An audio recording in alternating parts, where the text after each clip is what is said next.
Assalamualaikum warahmatullahi wabarakatuh. Waalaikumsalam warahmatullahi wabarakatuh. Alhamdulillahirrabbilalamin. Wassalatu wassalamu ala asrafil anbiya wal mursalin wa ala alihi wa sahbihi ajmain.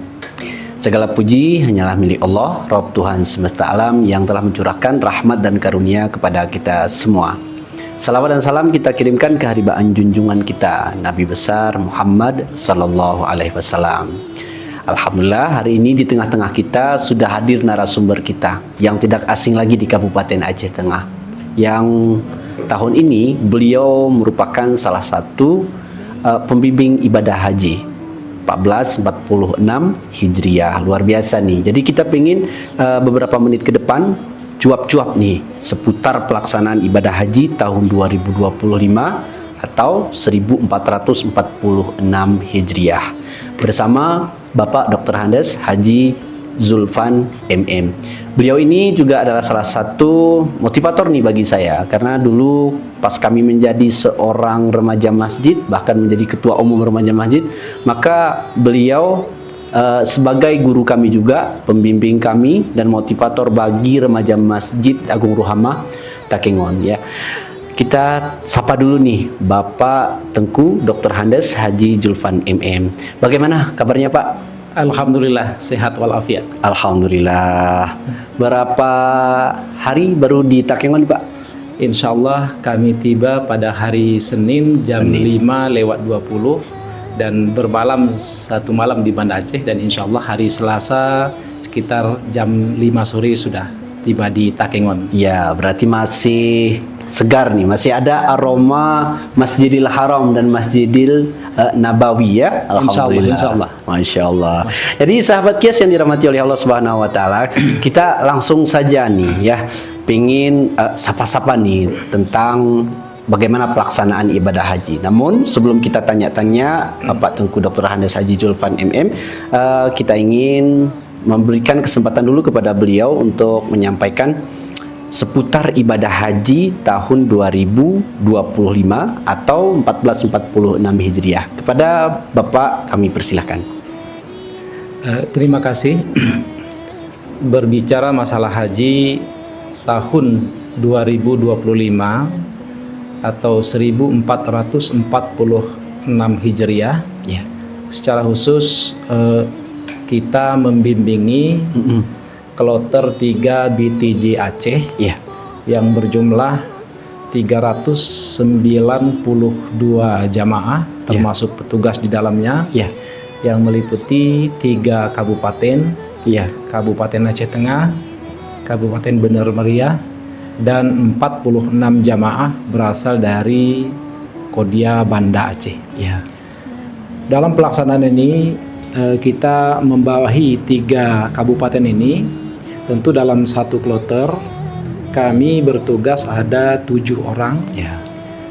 Ada ketua kloter, ada pembimbing ibadah, ada 1 orang perawat, kemudian 2 orang dokter, dan 1 orang pelayan umum, dan 1 orang lagi adalah pembimbing ibadah dari PHD dari Kantor Gubernur atau Dinas Syariat Islam Provinsi Aceh.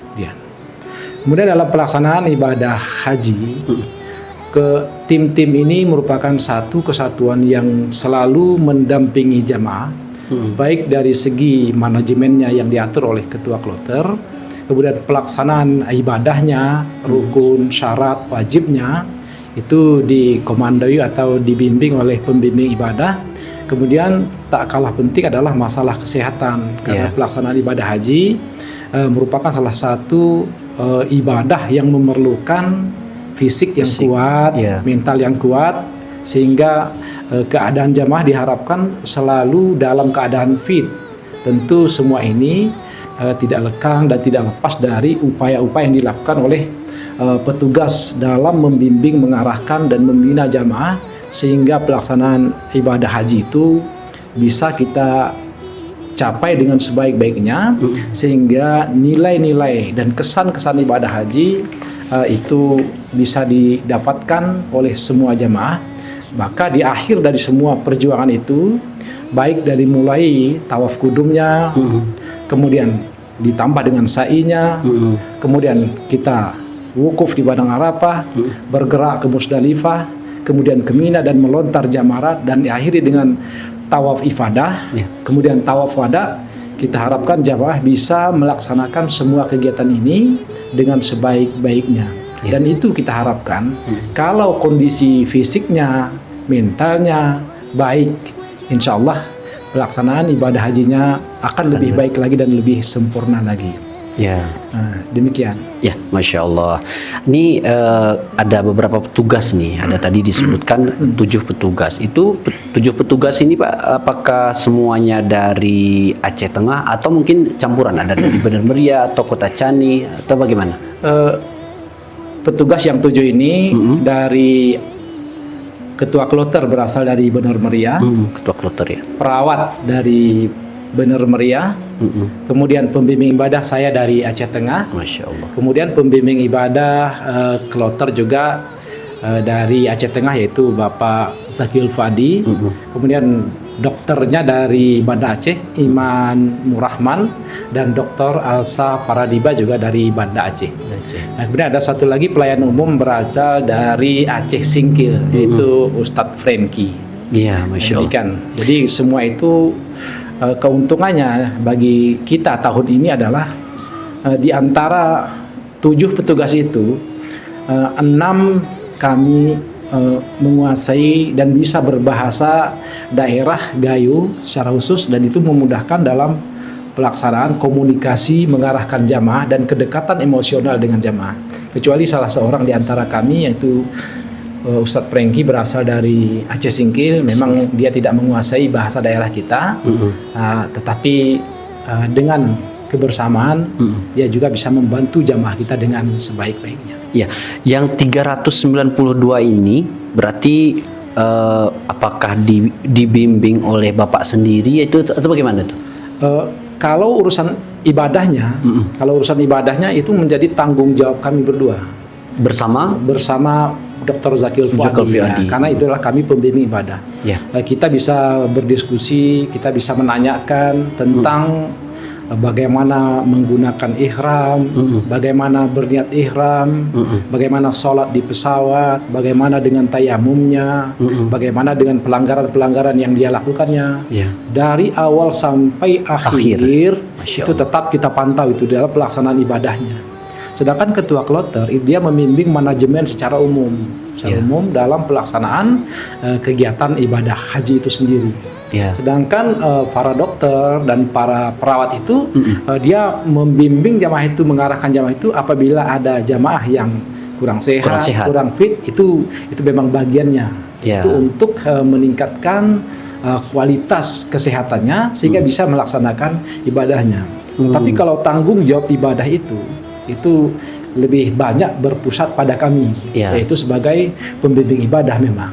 Di mananya kurang sempurna, apakah ada pelanggarannya, di mananya kurang cukup, siapa-siapa yang boleh pergi melontar, bagaimana ketentuan dan persyaratan ketika kita wukuf di Padang Arafah, itu tetap kita pantau. Karena salah satu pelaksanaan ibadah haji ini sebaik-baiknya para jamaah itu tidak melakukan pelanggaran sedikit pun, karena itu akan berakibatkan ketidaksempurnaan dalam pelaksanaan ibadah haji. Dan apabila kekurangan rukun umpamanya tidak sempurna, yang wajibnya, yang sunatnya, tentu itu berakibat kurang baiknya adalah pelaksanaan ibadahnya. Jadi kita selalu memantau, kalau boleh kita lakukan dari lantai hotel ke lantai hotel, itu tetap kita pantau, kita ingatkan. Ketika kita ada umpamanya pelaksanaan tawaf kudum tawaf kudum itu adalah tawaf selamat datang. Ketika kita mau baru sampai ke Masjidil Haram, kita laksanakan tawaf kudum atau tawaf selamat datang, atau yang disebut dengan tawaf umrah. Maka tugas kami adalah yang pertama, setiap jamaah harus menjaga larangan dan pantangan ihram. Karena dia masih tetap menggunakan kain ihram. Dan sebaiknya tidak melakukan pelanggaran. Untuk menjaga itu, kita selalu berupaya agar jamaah itu tetap menjaga kondisinya, agar selalu menjaga larangan dan pantangan ihram. Kemudian dari jamaah kita tentu ada yang sehat, ada yang kurang sehat.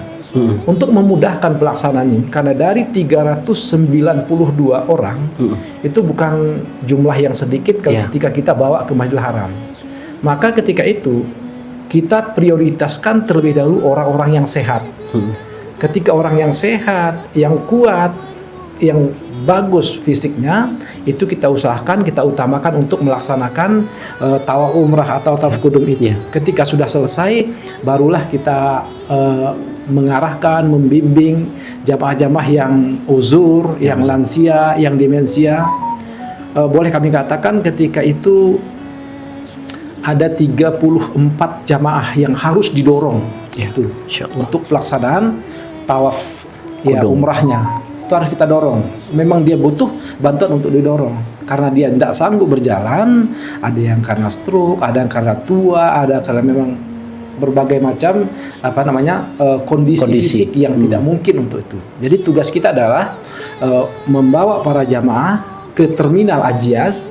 Dari Ajiaz ini ada yang mendorong, dan itu harus kita berikan upah dan bayaran kepada orang Arab yang mendorong itu.